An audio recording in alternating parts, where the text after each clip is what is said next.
Hello fellows! Today we are going to learn how to make a simple clicker game in Scratch. Anyways, let's go! Let's delete the Scratch cat first. Now press this button 2 times to open up the costume menu. Then choose any sprite. I chose an apple.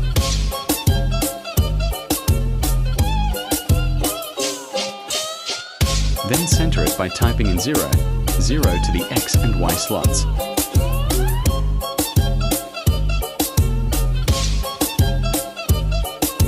Set the size to whatever you want.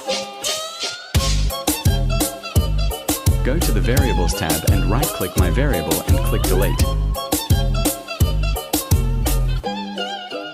Click on Create New Variable and type in Counter. It doesn't matter if you enable for all sprites or for this sprite only. Put this block of code first, then this block. And there you go, a working simple clicker game. I hope you enjoyed this video. Please like and subscribe and hit the bell for more tutorials.